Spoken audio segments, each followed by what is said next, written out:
देता हूँ, ठीक है।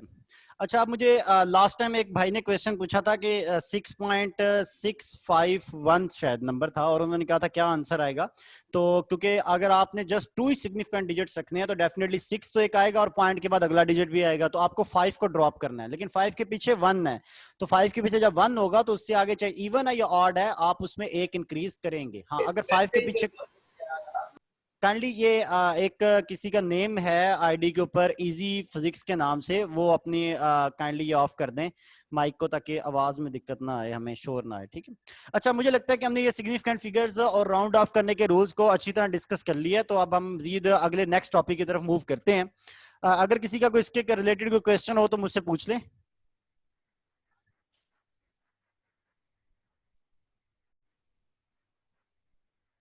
अच्छा, ये सिग्निफिकेंट फिगर्स की एग्जांपल्स आपको शो हो रही हैं राउंड ऑफ करने की, ठीक है।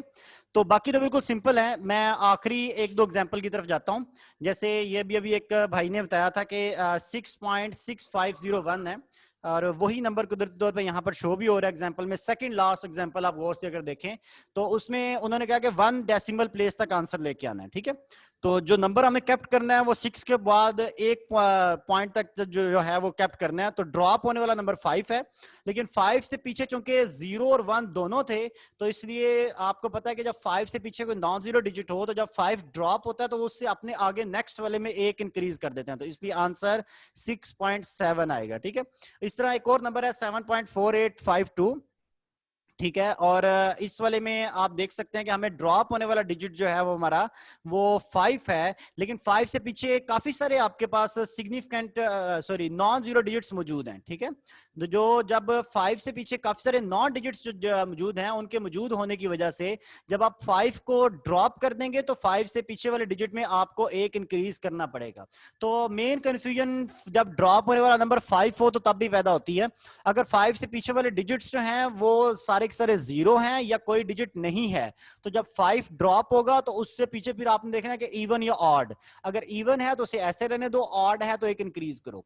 हाँ, अगर 5 से पीछे जो डिजिट्स हैं वो नॉन जीरो हैं, उसमें ड्रॉप होने वाला जो डिजिट है वो 5 है और 5 से पीछे नॉन जीरोज हैं, तो फिर जब आप उनको ड्रॉप करेंगे तो फिर आपने 5 से पीछे वाला जो डिजिट है उसमें आपको एक इंक्रीज करना पड़ेगा, ठीक है।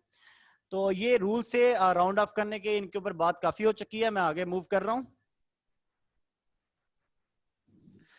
अच्छा, अब बात करेंगे एक्यूरेसी और प्रिसीजन की। ये भी एक बड़ा कंफ्यूजिंग कंसेप्ट है हमारे फिजिक्स में कि एक्यूरेसी और प्रिसीजन में डिफरेंस क्या है। तो एक्यूरेसी असल में ये बताती है कि कोई भी मेजरमेंट, ठीक है, या फिर कोई मेजरिंग इंस्ट्रूमेंट की जो मेजरमेंट है वो किस कदर एक्चुअल वैल्यू के करीब है, यानी कि जो हकीकी रिजल्ट है या जो हकीकत की वैल्यू है उसके किस कदर करीब है। जैसे मैं आपको एग्जांपल देता हूं, हमारे पास स्मॉल जी की वैल्यू जो एक्सेलरेशन ड्यू टू ग्रेविटी है उसकी एक्चुअल वैल्यू होती है 9.8 मीटर पर सेकंड स्क्वायर सपोज, ठीक है। अच्छा, अब आपको क्या करना है, आपने उसकी वैल्यू किसी एक्सपेरिमेंट की मदद से नाप ली। तो जब पहली दफा एक्सपेरिमेंट किया तो उसका जवाब आया 9.3, दूसरी दफा किया तो जवाब आ गया 9.4, और तीसरी दफा जब किया तो जवाब आ गया 9.7। तो मतलब ये कि जो ना जितना आप एक्चुअल के करीब होते जा रहे हैं ना, उतनी वो मेजरमेंट आपके या आपका वो एक्सपेरिमेंट ज्यादा एक्यूरेट हो गया है, ठीक है।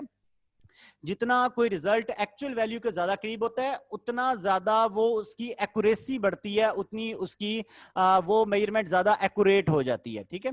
तो एक्यूरेसी क्या है, closeness of measurement to the true और नॉन वैल्यू, कि किसी भी मेजरमेंट की अपनी असल वैल्यू के किस कदर कोई करीब है वो उसकी एक्यूरेसी है, ठीक है। तो accuracy of the measurement depends upon the accuracy of the instrument use for the measurement. तो ये इंस्ट्रूमेंट के ऊपर भी डिपेंड करती है एक्यूरेसी, और मेजर्ड वैल्यू के ऊपर भी डिपेंड करती है, ठीक है।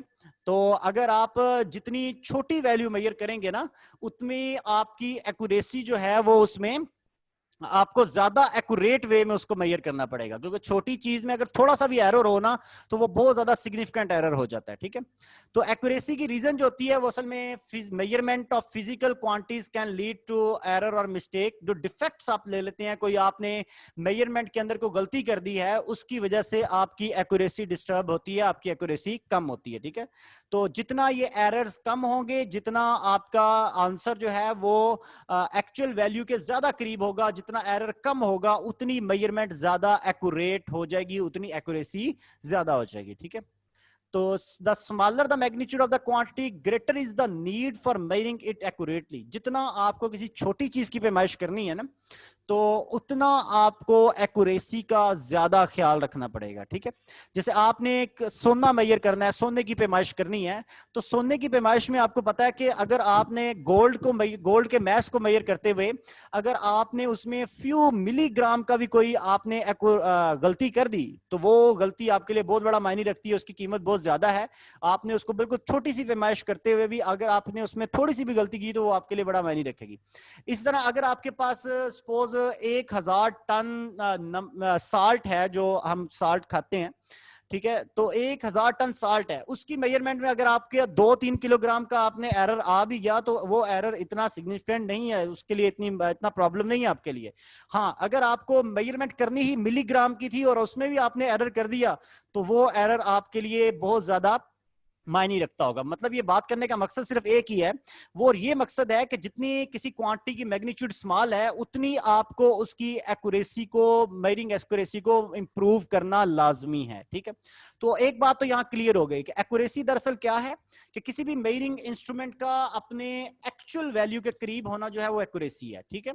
और जितना एरर्स कम होंगे, जितनी वैल्यूज एक्चुअल के करीब हो जाएंगी, उतनी एक्यूरेसी बढ़ जाएगी, और जितनी एक्चुअल से दूर होंगी उतनी एक्यूरेसी कम होगी, ठीक है। और जितनी मैग्नीट्यूड कम है, उतनी ज्यादा एक्यूरेसी आपको डिमांड हो रही है वहां पे, ठीक है। अच्छा, इसके बाद है precision of the measuring instrument. Precision क्या है? प्रिसीजन जो है वो ये है, कलीम साहब ने हैंड रेज किया है जी, पूछें आप क्वेश्चन।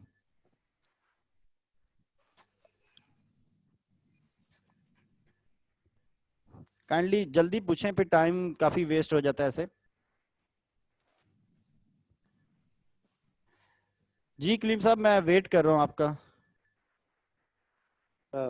सर, एक्यूरेसी किसी मेजरिंग इंस्ट्रूमेंट के लीस्ट काउंट पे डिपेंड करती है सर? हाँ जी, लीस्ट काउंट पे भी डिपेंड करती है, मेजर्ड वैल्यू पे भी डिपेंड करती है। एक्यूरेसी का ताल्लुक दोनों से है, ठीक है। अगर लीस्ट काउंट ज्यादा होगा तो एक्यूरेसी कम होगी। क्या कह रहे हैं, दोबारा बताइएगा। अगर सर किसी इंस्ट्रूमेंट का लीस्ट काउंट ज्यादा है हाँ हाँ तो उसकी एक्यूरेसी कम हाँ, होगी सर। उसकी एक्यूरेसी कम हो यानी जाएगी, ठीक है ना। जितना इनवर्स लीस्ट काउंट, रिलेशन है यानी इन जी दोनों जी का। जी जी जी जी, बिल्कुल ठीक कह रहे हैं आप। ठीक है जितना लीस्ट काउंट हम कम करते जाएंगे, ठीक है, उतना ज्यादा डेप्थ में जाके उस चीज की मेजरमेंट होगी, उतना वो वैल्यू अपनी एक्चुअल के ज्यादा करीब होने के चांसेस हैं, ठीक है। तो इससे, ठीक है सर। हाँ जी। अच्छा, इसके बाद दूसरी चीज है precision of the measuring instrument. Precision क्या है? प्रिसीजन ये है कि ये असल में मेजरिंग इंस्ट्रूमेंट की एक लिमिटेशन है।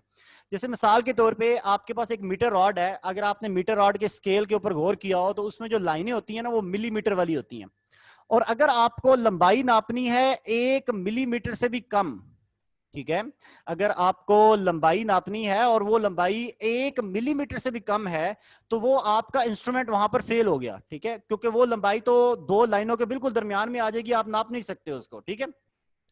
तो वहां पर वो जो एक इंस्ट्रूमेंट के ऊपर लिमिट लग गई है कि वो एक खास हद से ज्यादा बेहतर पैमाइश कर ही नहीं सकता। तो 1 मिलीमीटर से भी जो कम की पैमाइश होती है ना, वो उसमें मीटर रॉड का बस नहीं चलता, ठीक है, उसमें मीटर रॉड उसको ठीक तरह पैमाइश नहीं कर सकता, ठीक है।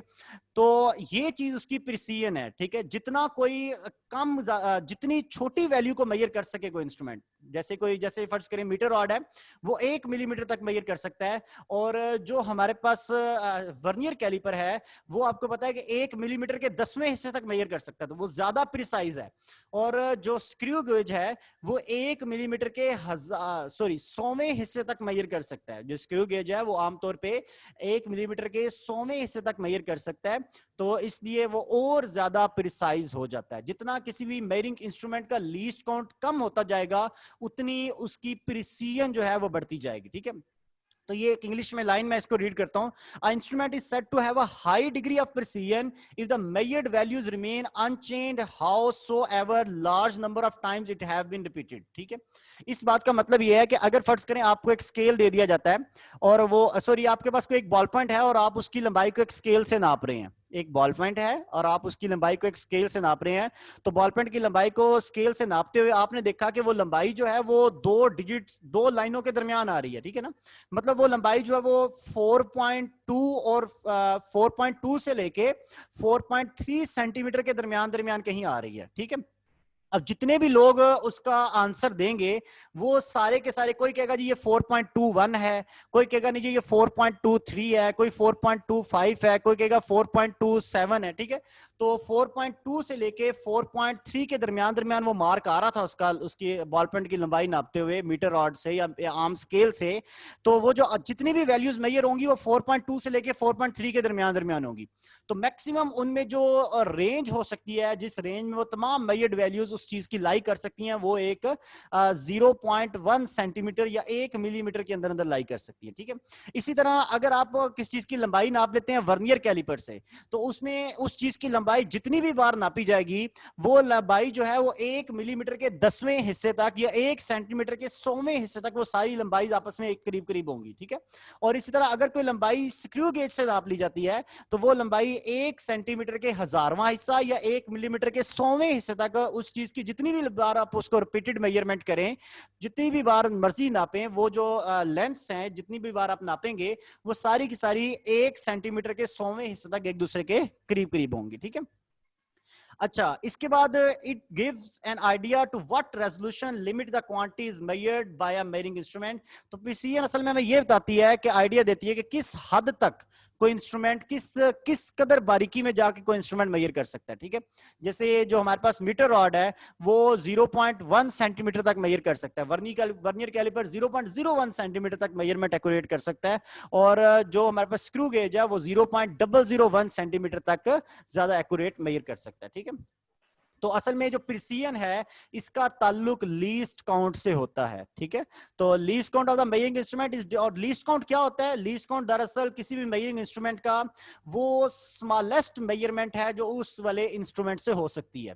जैसे अगर आपके पास कोई एक इंस्ट्रूमेंट है जैसे स्केल है या मीटर रॉड है, उससे आप कम से कम जो मेजरमेंट कर सकते हैं ना वो 1 सेंटीमीटर के 10वें हिस्से तक कर सकते हैं या 0.1 सेंटीमीटर तक कर सकते हैं, तो इसलिए उसका लीस्ट काउंट 0.1 सेंटीमीटर है। और जो आपके पास दूसरा है वर्नियर कैलिपर, वो 1 सेंटीमीटर के 100वें हिस्से तक नाप सकता है, तो उसका लीस्ट काउंट 0.01 सेंटीमीटर है। और जो स्क्रू गेज है वो 1 सेंटीमीटर के 1000वें हिस्से तक नाप सकता है, उसका लीस्ट काउंट 0.001 सेंटीमीटर होता है। ठीक है, अच्छा मैं इसको प्रिसीजन और एक्यूरेसी को एक तस्वीर से समझाना चाहता हूं। ये समझें कि एक टारगेट था जिसमें बिल्कुल किसी को कहा गया कि आपने बिल्कुल सेंटर पे इसके ऊपर निशाना लगाना है, तो किसी बंदे ने जब उस पे टारगेट किए तो वो इस तरह के मार्क आए उसके। ठीक है, जैसे आपको पता है कि ये गेम भी होती है, तो उस गेम को जब खेला गया तो उसमें जितने भी निशाने लगाए गए टारगेट को हिट करने की कोशिश की तो वो मार्क इस तरह से आए, इतने डिस्टेंस पे आए। अब ये सारे के सारे जो हैं ये एक्चुअल के तो करीब हैं, आप देख सकते हैं कि ये सेंटर वाले जो जहां पर टारगेट था बिल्कुल सेंटर में, ये सारे मार्क उसके इर्द गिर्द ही हैं, उसके करीब हैं, तो ये एक्चुअल के तो सारे करीब हैं। ये जो है ये एक्यूरेट तो हो गया फिर, क्योंकि एक्चुअल के करीब करीब है, लेकिन ये सारे एक दूसरे के करीब नहीं है। ये जितनी भी मेजर्ड जितने भी निशाने लगे हैं ये सारे एक दूसरे के करीब नहीं है। जब ये एक दूसरे के करीब नहीं होंगे तो फिर ये प्रिसाइज नहीं है। एक्यूरेसी असल में ये बताती है कि मेजर्ड वैल्यूज एक्चुअल के किस कदर करीब है, और प्रिसीजन ये कि वो आपस में किस कदर करीब है। ठीक है, तो ये पहली वाली तस्वीर में ये जो है ये एक्चुअल के करीब, सारे एक्चुअल के इर्द गिर्द तो हैं लेकिन आपस में एक दूसरे के करीब नहीं है, तो ये एक्यूरेट है लेकिन प्रिसाइज नहीं है। अच्छा, अगर ये तीसरी नीचे वाली तस्वीर में देखें तो इसमें आप देख सकते हैं कि जितने भी मार्क आपको शो हो रहे हैं वो सारे ना तो एक दूसरे के करीब हैं और ना ही एक्चुअल के करीब हैं, इसलिए ना ये एक्यूरेट है और ना ही प्रिसाइज है। और उसके बाद ये तीसरी तस्वीर में जो सेकंड वाले कॉलम में ऊपर वाली जो तस्वीर है जहां भी तीर का निशान शो हो रहा है, उसमें आप देखेंगे सारे के सारे एक दूसरे के भी करीब हैं और एक्चुअल के भी सारे करीब हैं, तो ये इसलिए प्रिसाइज भी है और एक्यूरेट भी है। और इसी तरह अगर आप ये देखें कि यहां पर सबसे आखिरी वाली तस्वीर में देखें तो ये सारे के सारे एक दूसरे के तो करीब हैं वह निशाने जो लगाए गए हैं, लेकिन ये एक्चुअल से दूर हो गए हैं। ठीक है, तो इसलिए सारे के सारे प्रिसाइज हैं लेकिन ये एक्यूरेट नहीं है। अच्छा, मैं बात ये करना चाह रहा था कि एक्यूरेसी ये है कि एक्चुअल के किस कदर करीब है, और प्रिसीजन ये है कि नापे जाने एक ही चीज को बार बार नापा जाए तो वो सारी वैल्यूज एक दूसरे के किस कदर करीब हैं। ठीक है, तो अगर आप मीटर रॉड से जितनी भी वैल्यूज नापते हैं वो एक चीज को बार बार पैमाइश करते हैं, उनमें जो मैक्सिमम डिफरेंस आ सकता है वो 0.1 सेंटीमीटर का है। वर्नियर कैलिपर से नापेंगे तो वैल्यूज एक दूसरे के साथ 1 सेंटीमीटर के 100वें हिस्से तक करीब हो जाएंगे, ठीक है। और इसी तरह अगर आप स्क्रू गेज से नापेंगे तो वो वैल्यूज एक दूसरे के साथ 1 सेंटीमीटर के 1000वें हिस्से तक करीब हो जाएंगी। तो इस तरह अगर आप जितना स्मॉलर लीस्ट काउंट वाला इंस्ट्रूमेंट यूज करते रहेंगे, उतनी ज्यादा वो वैल्यूज एक दूसरे के करीब होती जाएंगी, उतनी प्रिसीजन बढ़ेगी, ठीक है। और जितना आप एरर को कम करते जाएंगे, जितना वैल्यूज एक्चुअल के करीब जाती जाएंगी, उतना एक्यूरेसी बढ़ जाएगी, ठीक है। अच्छा, इसके बाद यहां पर एक कर्व मैं अभी अभी शो करूंगा आपको। ये देखें, ये है रेफरेंस वैल्यू, ये जो लाइन नजर आ रही है स्ट्रेट, ये एक्चुअल वैल्यू थी, ठीक है। जो आपने वैल्यूज नापी वो सारी की सारी इस कर्व वाले रीजन में लाई कर रही हैं। तो जो एक्यूरेसी है वो इस वाली कर्व का सेंटर और रेफरेंस वैल्यू का आपस में फर्क जो है वो एक्यूरेसी है। जितना ये फर्क कम कर देंगे, जितना ये मेजर्ड वैल्यूज को आप ये रेफरेंस या एक्चुअल वैल्यू के करीब ले आएंगे, जितनी ये कर्व यहां से एक्चुअल के करीब चली जाएगी, उतनी आपके पास एक्यूरेसी बढ़ जाएगी, ठीक है। और ये जो कर्व की जो अपनी जो ब्रॉडनेस है, मतलब जितनी जो कवर वाइडर है, ये बता रही है कि वैल्यूज एक दूसरे से कितना दूर दूर है। तो जितनी ये कर्व की जो मोटाई है, ये कर्व की जो वाइडनेस है, ये जितनी कम हो जाएगी, उतनी वैल्यूज एक दूसरे के करीब करीब हो जाएंगी। और जितनी वैल्यूज एक दूसरे के करीब करीब हो जाएंगी, उतनी प्रिसीजन बढ़ जाएगी, ठीक है। तो जितना मेजर्ड वैल्यूज एक दूसरे के करीब होती हैं, उतनी प्रिसीजन बढ़ती है, और जितना मेजर्ड वैल्यूज एक्चुअल के करीब होती हैं, उतनी एक्यूरेसी बढ़ती है, ठीक है। तो मुझे उम्मीद है कि प्रिसीजन और एक्यूरेसी में जो जनरल कंसेप्चुअल डिफरेंस है, ये आपको यहां से समझ आ गया होगा। और इसके बाद अब मैं नेक्स्ट स्लाइड पे जा रहा हूं। यहां पर अब मैं बात करूंगा एरर और अनसर्टेनिटी की। एरर दरअसल क्या है? एरर क्या है कि एरर डिफरेंस है किस किस का? एरर आपकी मेजर्ड वैल्यू का और एक्चुअल वैल्यू का आपस में फर्क है। जितना आप एक्चुअल वैल्यू से दूर हो जाते हैं, उतना एरर ज्यादा है, ठीक है। और जितना एक्चुअल के करीब है, उतना एरर कम है। तो एरर की डेफिनेशन ये है कि error is the difference between the true value of the measurand and the measured value. तो मेजरेंट जिस चीज की पैमाइश की जा रही है, उसकी असल वाली वैल्यू और नापे जाने वाली वैल्यूज में जो कुछ पूछ रहे हैं आप? राम मुजम्मिल साहब, आपका माइक ऑन है, काइंडली माइक ऑफ कर दें ताकि, और वीडियो भी आपकी ऑन है तो वीडियो भी ऑफ कर दें, ठीक है। अच्छा, दूसरा ये मैं बता रहा था कि अनसर्टेनिटी क्या है। एरर तो है ना कि एक्चुअल से डिफरेंस, ठीक है। अनसर्टेनिटी ये है कि जितनी भी वैल्यूज हैं, वो कितनी रेंज में लाई कर रही हैं। एक ही चीज को बार बार नापा गया, जैसे आपने एक चीज की लंबाई को मीटर रॉड से नापा है, तो जितनी भी वैल्यूज होंगी वो 0.1 सेंटीमीटर की रेंज में लाई कर रही होंगी, ठीक है। तो उनमें जो मैक्सिमम शक आ सकता है ना, मैक्सिमम जो अनसर्टेनिटी हो सकती है, वो 0.1 सेंटीमीटर की हो सकती है, उससे ज्यादा नहीं हो सकती, ठीक है। और इसी तरह अगर आप लंबाई को नापते हैं वर्नियर कैलिपर से, तो उसमें मैक्सिमम जो शक आ सकता है ना, वो 1 सेंटीमीटर के 100वें हिस्से तक आ सकता है। मतलब 0.01 सेंटीमीटर का डिफरेंस हो सकता है। 0.01 सेंटीमीटर ज्यादा या कम हो सकता है, उससे ज्यादा का फर्क नहीं होगा। और इसी तरह अगर आप एक चीज को बार बार नापते हैं किससे? स्क्रू गेज से, तो उसमें जो मैक्सिमम फर्क आ सकता है वो 0.0001 यानी कि 1 सेंटीमीटर के 1000वें हिस्से तक फर्क वैल्यूज एक दूसरे से दूर हो सकती हैं, उससे ज्यादा वो दूर नहीं हो सकती। तो अनसर्टेनिटी ये बताती है कि वो कितनी रेंज है, जिस रेंज में वो वैल्यू लाई कर सकती है, ठीक है। तो जो भी अक्सर हम वैल्यू लिखते हैं, उसके साथ प्लस माइनस के साथ जो हम हिस्सा लिख देते हैं, वो उसकी अनसर्टेनिटी होती है, ठीक है। जो प्लस माइनस के साथ जो हिस्सा होता है, वो उसकी एब्सोल्यूट अनसर्टेनिटी होती है, ठीक है। और अनसर्टेनिटी ये बताती है कि किस रेंज में मेजर्ड वैल्यूज जो हैं वो लाई कर सकती हैं। और एरर जो है वो उस मेजर्ड वैल्यू का असल वाली वैल्यू से फर्क बताएगा, ठीक है। मतलब ऐसे कह लें कि अनसर्टेनिटी का ताल्लुक प्रिसीजन से है, और एरर का ताल्लुक जो है वो एक्यूरेसी से है। अनसर्टेनिटी प्रिसीजन की तरफ मूव करती है, और एरर जो है वो एक्यूरेसी की तरफ लेके जाता है हमें। जितना एरर कम होगा, उतनी मेजरमेंट ज्यादा एक्यूरेट हो जाएगी, और जितनी अनसर्टेनिटी कम हो जाएगी, उतनी मेजरमेंट ज्यादा प्रिसाइज होंगी। सॉरी, ये काफी लोग अभी दरमियान में ज्वाइन कर रहे हैं आप लोग, लेक्चर तो काफी सारा खत्म हो गया। अच्छा, अब ये कि causes, various causes of error in measurement, जो मेजरमेंट्स में डिफरेंट किस्म की जो काजेज हो सकती हैं, वो मैं बता देता हूं आपको। लीस्ट काउंट एरर, ठीक है। तो लीस्ट काउंट आप किसी का भी ये नहीं कर सकते कि लीस्ट काउंट बिल्कुल खत्म ही कर दें, वो चीज बिल्कुल बहुत ज्यादा डेप्थ तक मेजर कर सके 100% गहराई में, ऐसा नहीं हो सकता, ठीक है ना। हर इंस्ट्रूमेंट के ऊपर एक खास हद होती है, वो उस खास हद से ज्यादा कम चीज को नहीं नाप सकता, ठीक है। तो लीस्ट काउंट का एरर हमेशा हर आपकी मेजरमेंट में मौजूद रहेगा। चाहे आप जितनी भी एक्यूरेट मेजरमेंट कर लें, लेकिन हर इंस्ट्रूमेंट का आप बेहतर इंस्ट्रूमेंट यूज करेंगे, लीस्ट काउंट कम हो जाएगा, वो एरर लीस्ट काउंट वाला कम हो जाएगा, लेकिन कभी भी खत्म नहीं होगा। अच्छा, इसके बाद है इंस्ट्रूमेंटल एरर। इंस्ट्रूमेंटल एरर जो है ये फॉल्टी कैलिब्रेशन या चेंज इन कंडीशन की वजह से आता है, ठीक है। कैलिब्रेशन का मतलब ये है कि आपने उसमें जो स्केल जो बनाया है वो ठीक नहीं बनाया, उसमें स्केल्स की डिफरेंट लाइंस के दरमियान जो डिस्टेंस है वो ठीक नहीं है, वो सही बिल्कुल अच्छे तरीके से नहीं बनाया गया, ठीक है, उसमें फर्क है। या कंडीशन चेंज हो सकती है, अचानक से टेम्परेचर बढ़ जाता है, या फिर कोई ऐसे समझ लें कि थर्मल एक्सपेंशन जैसे हो गई, हाँ, उससे क्या होगा कि उससे जो एरर आएगा उसको आप इंस्ट्रूमेंटल एरर में अलाई कर सकते हैं। लेकिन इंस्ट्रूमेंटल एरर से आपको यह है कि आपको पता चल जाएगा कि गलती कितनी है, तो आप उस गलती का अंदाजा लगा के करेक्शन फैक्टर अप्लाई करके उसको ठीक कर सकते हैं, ठीक है। इस तरह लीस्ट काउंट एरर को भी आप करेक्शन फैक्टर अप्लाई करके, या आपको पता हो कि इस हद तक गलती हो सकती है, उसको इग्नोर करके आप ठीक कर सकते हैं। अच्छा, रैंडम एरर। रैंडम एरर ये है कि कोई पता नहीं, कोई वजह खास नहीं पता, अचानक से कोई चीज जो है उसका कभी कोई जवाब आ जाता है, कभी कोई जवाब आ जाता है, ठीक है। खास तौर पे आप लोगों ने एमएससी लेवल के ऊपर अगर गैगर मुलर काउंटर के रिलेटेड अगर आपने एक्सपेरिमेंट्स किए हों तो आपको पता होगा कि वो रेडिएशन काउंट जब हम गिनते हैं तो अचानक से कभी रेडिएशन ज्यादा हो जाती है, कभी कम हो जाती है, उसमें कोई इतनी श्योरिटी हमें नहीं होती कि एक सेकंड में इतनी रेडिएशन आएंगे, ऐसा नहीं होगा। मुझे उम्मीद है कि आप लोगों ने एक्सपेरिमेंट किया होगा। उस तरह का जो एरर है वो रैंडम एरर है कि आप एक ही चीज को बार बार नाप रहे हो बट रिजल्ट हर बार डिफरेंट आ रहा है। उसका एक ही तरीका है कि आप उसकी एवरेज लो, और एवरेज जो रिजल्ट है वो आपका कुछ कदरे एक्यूरेट हो जाता है, आंसर कुछ ठीक हो जाता है, लेकिन उसको मुकम्मल तौर पे कभी भी खत्म नहीं किया जा सकता। अच्छा, इसके बाद है एक्सीडेंटल एरर। एक्सीडेंटल एरर ये है कि अचानक से वैल्यू बहुत हाई हो जाएगी, ठीक है, या कोई अचानक से वैल्यू बहुत ही लो हो जाए। मतलब आपने किसी चीज का टेम्परेचर नापा, या समझ लें कि मैं क्या कर रहा हूं, मेरे पास कोई सर्किट है और मैं उस सर्किट से ना कोई आउटपुट पे पोटेंशियल डिफरेंस नाप रहा हूं। तो पोटेंशियल डिफरेंस मेरी एक्सपेक्टेशन ये था कि ये 3 to 5 वोल्ट के दरमियान होगा।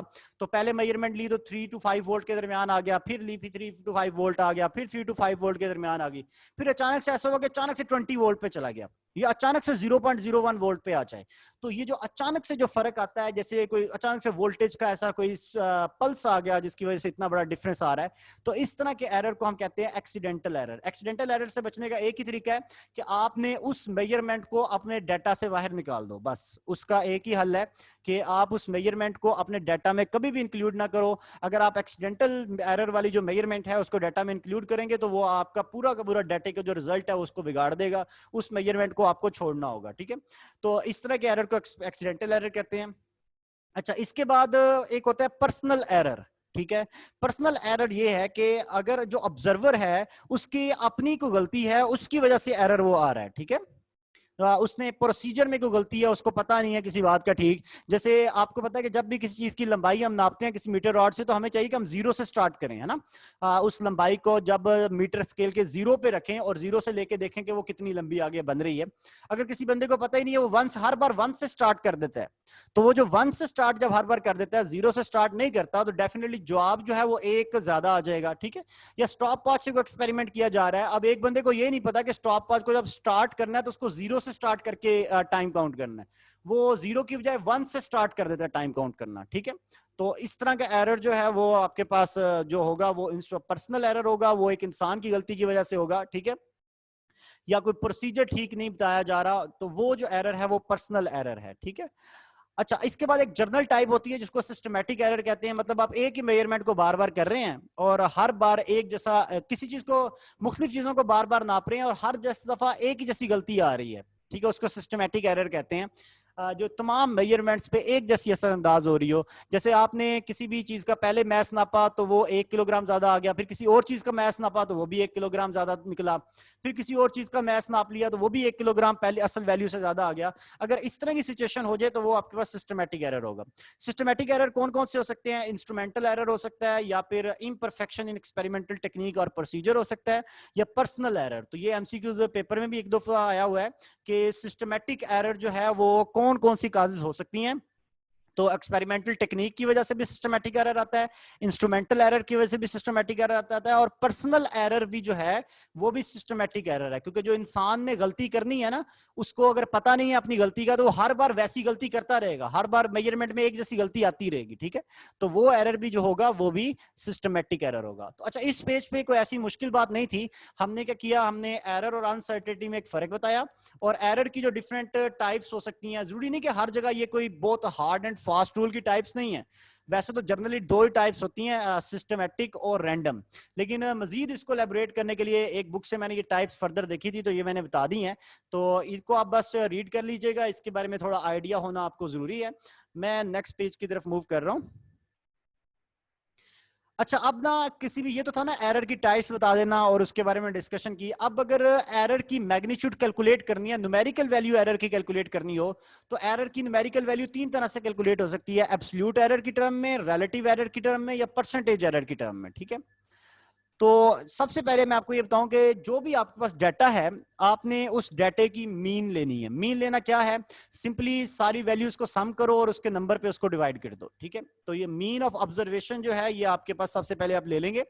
मीन ऑफ ऑब्जर्वेशन लेने के बाद अब एब्सोल्यूट एरर कैसे ऑब्टेन होगा। एब्सोल्यूट एरर इस तरह ऑब्टेन होता है कि जितनी भी आपने मेजरमेंट्स लिए हैं, हर मेजरमेंट का मीन से डिफरेंस निकाल लें। जितनी भी आपने मेजरमेंट्स ली हैं, हर मेजरमेंट का, इंडिविजुअल मेजरमेंट का मीन से डिफरेंस निकालें। ये कुछ प्लस में भी आ सकती हैं वैल्यूज और कुछ नेगेटिव में भी आ सकती हैं। ये जो वैल्यूज हैं, जो हर मेजरमेंट का मीन से जो डिफरेंस है, ये एब्सोल्यूट एरर है, ठीक है। और एब्सोल्यूट एरर के बाद आपने एब्सोल्यूट मीन एरर निकालना हो, तो वो कैसे निकालेंगे, जितने भी आपने एब्सोल्यूट एरर निकाले हैं, उनकी मॉड वैल्यूज, यानी कि प्लस के हैं तो तब भी प्लस के यूज करो, माइनस के हैं तो भी प्लस की वैल्यूज ही यूज करके आप उसकी मीन निकालो, ठीक है। तो मीन एब्सोल्यूट एरर इस तरह ऑब्टेन हो जाएगा। और अगर मीन एब्सोल्यूट एरर को आप क्या करते हैं, एब्सोल्यूट मीन एरर को आप दोबारा से मीन पे डिवाइड कर देते हैं, तो ये रिलेटिव एरर आ जाएगा। किस तरह का एरर आ जाएगा, रिलेटिव एरर, ठीक है। तो यहां पर मैंने एरर की न्यूमेरिकल वैल्यू कैलकुलेट करने के लिए कुछ तीन तरीके बताए हैं न्यूमेरिकल वैल्यू को रिप्रेजेंट करने के लिए। अगर जस्ट एब्सोल्यूट एरर निकालना हो, तो हर वैल्यू का आप मीन से डिफरेंस निकालें, वो आपके पास एब्सोल्यूट एरर्स होंगे, ठीक है। वो प्लस के भी हो सकते हैं, माइनस के भी हो सकते हैं। दूसरी बात, अगर आपने एब्सोल्यूट एरर की मीन एब्सोल्यूट एरर निकालना है, तो जितने भी आपने एब्सोल्यूट एरर निकाले हैं, उन सब की आप मीन ले लें, ठीक है। और मीन आपने पॉजिटिव वैल्यूज की ही लेनी है, जो नेगेटिव हैं उनको भी आप पॉजिटिव कंसीडर करते हुए मीन लोगे, ठीक है। तो मीन एब्सोल्यूट एरर आ जाएगा। और अगर मीन एब्सोल्यूट एरर को आप मीन वैल्यू पे डिवाइड कर देते हो, तो वो रिलेटिव एरर आ जाएगा, ठीक है। तो इस तरह से आप ये तीन डिफरेंट वेज में एरर की मैग्नीट्यूड को हम कंपेयर कर सकते हैं। एक तो मैंने तरीका ये बताया कि absolute error, absolute mean error और रिलेटिव एरर। अच्छा, इसके बाद जो अलजेब्रिक ऑपरेशंस होते हैं, उसमें अगर एरर कैलकुलेट करना हो तो क्या करेंगे। अगर तो एडिशन है, क्या है, एडिशन है, सम हो रहा है, तो उसमें आपने सिंपली जो एब्सोल्यूट एरर्स हैं उनको सम कर देना है। मैं दोबारा बता दूं, अगर एडिशन हो रही है तो उसमें आपने जो आपके पास एब्सोल्यूट एरर्स हैं उनको आपने सम कर देना है, ठीक है।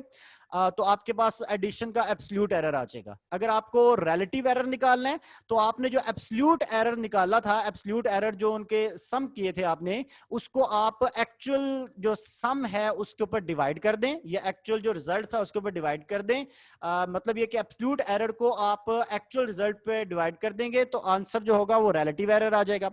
और अगर आपने जो रिलेटिव एरर निकाला उसको 100 से मल्टीप्लाई कर दें, तो फिर आपके पास आ जाएगा परसेंटेज एरर। डिफरेंस के केस में भी ऐसे ही करना है। डिफरेंस के केस में आपने जो एब्सोल्यूट एरर्स हैं उनका सम करेंगे, तो आपको डिफरेंस का एब्सोल्यूट एरर ऑब्टेन होगा, नंबर एक ये। और डिफरेंस का जो रिलेटिव एरर है वो कैसे निकालेंगे, डिफरेंस के एब्सोल्यूट एरर पे आपने वो डिफरेंस वाली जो वैल्यू है a माइनस बी, उसको डिवाइड कर दें, तो आपको रिलेटिव एरर आ जाएगा, ठीक है। और अगर डिफरेंस वाले रिलेटिव एरर को आप 100 से मल्टीप्लाई कर देते हैं, तो फिर आपके पास परसेंटेज एरर आ जाएगा। हाँ, अगर मल्टीप्लीकेशन की है, तो मल्टीप्लीकेशन में तरीका यह है कि अगर आपने एब्सोल्यूट एरर निकालना है, तो आपने ए वाली क्वांटिटी को बी वाले एब्सोल्यूट एरर से मल्टीप्लाई करें, या फिर बी वाली क्वांटिटी को ए वाले एब्सोल्यूट एरर से मल्टीप्लाई करें और उन दोनों को आपस में सम कर दें। तो दोबारा सुनिएगा, ए वाली क्वांटिटी को बी वाले एब्सोल्यूट एरर से मल्टीप्लाई करें और बी वाली क्वांटिटी को ए वाले एब्सोल्यूट एरर से मल्टीप्लाई करें और उनको आपस में सम कर दें, ठीक है। और अगर आपने निकालना है इसका रिलेटिव एरर, तो ये जो एब्सोल्यूट एरर निकाला है इसके ऊपर ए मल्टीप्लाई बाय बी जब आप डिवाइड करेंगे तो इस तरह का रिजल्ट आएगा, ठीक है, डेल ए ओवर ए plus del B over B, ठीक है। और इसके बाद अगर आपने इसको परसेंटेज फॉर्म में लिखना है तो इसी को फिर 100 से मल्टीप्लाई कर दें तो परसेंटेज फॉर्म हो जाएगी, ठीक है। हाँ, अगर डिवीजन है तो डिवीजन के केस में एब्सोल्यूट एरर इस फार्मूले से निकलेगा, बी डेल ए, बी के साथ आपने ए वाला एब्सोल्यूट एरर मल्टीप्लाई करें, ए के साथ बी वाला एब्सोल्यूट एरर मल्टीप्लाई करें और उन दोनों को सम करने के बाद उनके ऊपर आपने जो डिनोमिनेटर था उसका स्क्वायर डिवाइड कर दें, ठीक है, बी स्क्वायर उसके ऊपर डिवाइड होगा। हाँ, अगर आपने इसको रिलेटिव एरर निकालना है तो इसको ए ओवर बी पे मजीद डिवाइड करेंगे तो ये वाला रिजल्ट आ जाएगा और रिलेटिव एरर को 100 से मल्टीप्लाई कर देंगे तो ये परसेंटेज एरर की शक्ल में आ जाएगा। अगर तो पावर फैक्टर है, तो फिर उसका एब्सोल्यूट एरर इस तरह से निकलेगा, n इंटू ए की power n-1 into del A, ठीक है। तो एब्सोल्यूट एरर इस तरह निकलेगा, जैसे डेरिवेटिव लेते हैं, आपने उसका डेरिवेटिव समझने के ले लिया है, तो n into a raise to power n-1, n उसकी पावर है, फिर उसके a के ऊपर पावर n-1 रह जाएगी और साथ में डेल a मल्टीप्लाई होगा, ठीक है। तो ये आपके पास उसका एब्सोल्यूट एरर आएगा। अगर पावर के केस में आपने रिलेटिव एरर निकालना है तो एब्सोल्यूट को आप क्या करेंगे, उसकी वैल्यू पे डिवाइड कर देंगे, ठीक है। तो आपके पास जो एरर होगा वो आ जाएगा n into del A over ए, ठीक है। ये आपके पास रिलेटिव एरर आ जाएगा और रिलेटिव एरर को 100 से मल्टीप्लाई करके आप परसेंटेज एरर निकाल सकते हैं। तो ये जो वो फार्मूले हैं जो आपको सम में, डिफरेंस में, मल्टीप्लिकेशन में, डिवीजन में और पावर में आपको अगर रिलेटिव एरर, एब्सोल्यूट एरर और परसेंटेज एरर निकालना है तो फिर आप इन फार्मूला का यूज कर सकते हैं। मैं आपको इसकी पीडीएफ फाइल सेंड करूंगा, ये इसके शॉर्टकट फार्मूलाज हैं, इसको आप डिफरेंट किस्म के एमसीक्यूज में यूज कर सकते हैं। इंशाल्लाह जब आप एमसीक्यूज में यूज करेंगे तो उससे आपके ये जो कंसेप्ट्स हैं वो काफी बेहतर हो जाएंगे। अच्छा, प्रॉब्लम्स इन एरर कैलकुलेशंस, ठीक है। तो सबसे पहले एक छोटा सा प्रॉब्लम आपके सामने शो हो रहा है। आपके पास ओरिजिनल वायर की लेंथ थी 153.7 प्लस माइनस 0.6 सेंटीमीटर, ठीक है। और जब उसको स्ट्रेच किया तो उसकी लेंथ हो गई 155.3 प्लस माइनस 0.2 सेंटीमीटर और आपको कहा गया कि एलोंगेशन कैलकुलेट करें, मतलब लेंथ में जो इजाफा हुआ है वो कैलकुलेट करें। तो लेंथ में इजाफा पता है कैसे निकाल सकते हैं, स्ट्रेच हुई हुई लेंथ में से आप ओरिजिनल लेंथ को माइनस करेंगे। तो मतलब ये कि आपको यहां पर माइनस करना पड़ेगा, ठीक है। तो आपने क्या किया कि सिंपली दोनों वैल्यूज को माइनस किया तो आपको पास एलोंगेशन तो आ गई।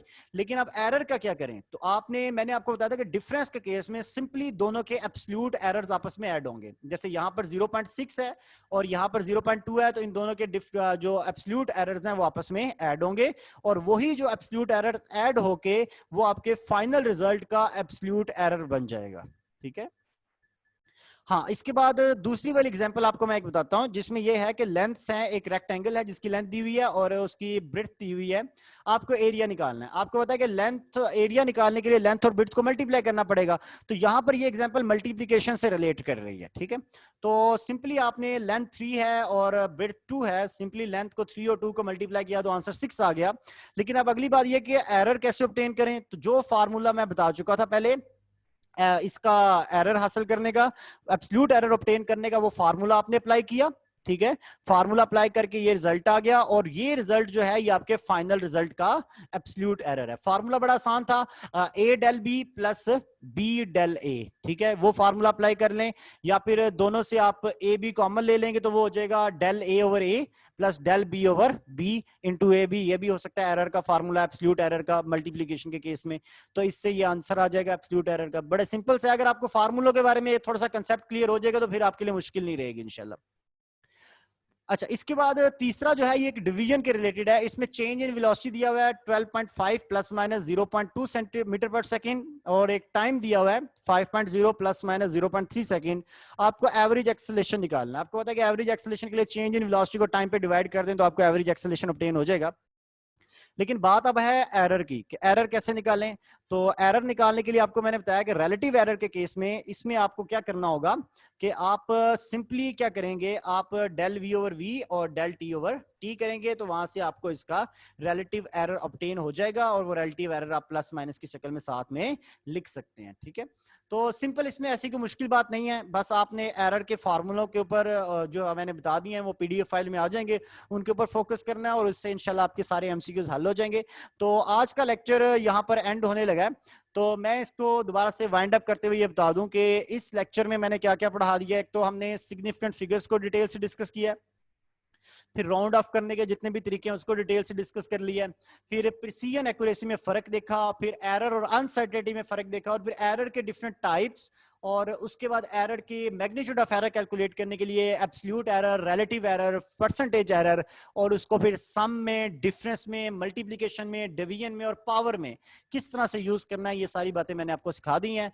और मुझे उम्मीद है कि आपको कुछ समझ जरूर आया होगा। जो नहीं समझ आया होगा वो रिकॉर्डेड लेक्चर आपको दे दिया जाएगा, उसमें भी आप देख सकते हैं, और इसके अलावा आपको पीडीएफ फाइल प्रोवाइड की जाएगी, उसमें भी आप देख सकते हैं। और टेस्ट जो है इंशाल्लाह इसका मैं शाम 6 बजे तक जरूर अपलोड कर दूंगा। मेरा भी एक एफएससी का लेक्चर है ऑनलाइन, जैसे मैं ऐसे फ्री होता हूं तो मैं टेस्ट की सेटिंग करके अपलोड कर दूंगा। आपके कोई क्वेश्चंस हो तो मुझसे जरूर पूछें। और इसके अलावा ये कि जो लोग रजिस्टर्ड नहीं हैं वो काइंडली मेरा लेक्चर, डेफिनेटली मैंने ये 2 लेक्चर्स बिल्कुल फ्री ऑफ कॉस्ट देने थे ट्रायल बेसिस पे, तो जो लोग रजिस्टर्ड नहीं हैं उनसे काइंडली एक रिक्वेस्ट यही है कि वो अपने आप को रजिस्टर्ड लाजमी करवा लें, क्योंकि इसमें जो रजिस्टर्ड एस्पायरेंट्स होंगे वही पार्टिसिपेट कर सकेंगे नेक्स्ट। इसमें इंशाल्लाह ताला, मैं ये नहीं कहता कि मुझे हर चीज का पता है, ऐसा नहीं, बिल्कुल भी नहीं है। मैं ये कहता हूं कि हमारा एक अच्छा ग्रुप बन जाएगा, हम एक रेगुलरिटी मेंटेन कर लेंगे और डेली बेसिस पे एमसीक्यू सॉल्व करने की टेक्निक डेवलप कर लेंगे। ठीक है, तो इंशाल्लाह जब रेगुलरिटी होगी तो कोई कमी नहीं रहेगी। ठीक है, तो मैं ये जरूर कहूंगा जो लोग रजिस्टर्ड नहीं है वो रजिस्टर्ड लाजमी करवा लें। ये जो आपके थोड़े से पैसे 3 माह के लिए ये जो मैंने अमाउंट रखी है, कोई ज्यादा अमाउंट नहीं है, तो ये थोड़े से पैसे जो हैं ये कभी भी आपके वेस्ट नहीं होंगे, आपका टाइम वेस्ट नहीं होगा। इंशाल्लाह आप काम करने वाले बन जाए, मेहनत करने वाले बन जाए, मैं आपके टाइम की जो कदर है वो आपको जरूर इंशाल्लाह इसका सिला मिल जाएगा। ठीक है, थैंक यू, अल्लाह हाफिज।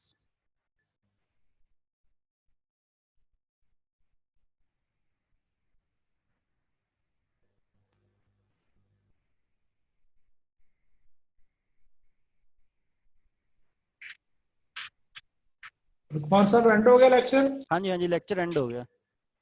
मैं तो अभी लुकमान साहब बारिश बहुत सी है, बारिश में नहा के लेट एंड किया आपने लेक्चर। हाँ सॉरी सर, समझ नहीं तो आई, आवाज माधुर ये कट गई। अपलोड हो जाएगा ना सर आज? हाँ हाँ, मैं अपलोड कर देंगे सर, जरूर करेंगे अपलोड। मैंने कहा बारिश आ रही थी तो मैं लेक्चर नहीं अटेंड कर सका, ये अपलोड हो जाएगा ना? सर जरूर होगा अपलोड, क्यों नहीं होगा सर, जरूर होगा अपलोड। चलो ओके हो गया, अल्लाह हाफिज़। ओके सर, सारा थैंक जो यू। लास्ट वाला किया था वो डाउनलोड नहीं हो रहा था, तो प्लीज वो ऐसे लिंक में सेंड करना ताकि हम डाउनलोड कर सकें तो। नहीं, वो इशू ये कि डाउनलोड उसको होना तो लाजमी चाहिए। ठीक है, उसमें शायद इस तरह का इशू होगा कि नेट का आपके पास इशू होगा, अगर स्पीड ठीक ना हो ना तो फिर गूगल ड्राइव से डाउनलोड नहीं होता। तो वैसे ओपन लिंक थी, बहुत सारे लोगों ने डाउनलोड किया है उसको और उन्होंने बाद में कमेंट्स भी किए डाउनलोड हैं। हो गया सर, हो गया, मैंने किया, कोई मसला नहीं है, कुछ ही नहीं मैं है। चले फिर भी करूंगा, तो आप मैं किसी, सर दोबारा ट्राई करता हूँ। हाँ जी दोबारा ट्राई करें, इंशाल्लाह हो जाएगा। Thank you. Okay sir, thank you. Okay sir.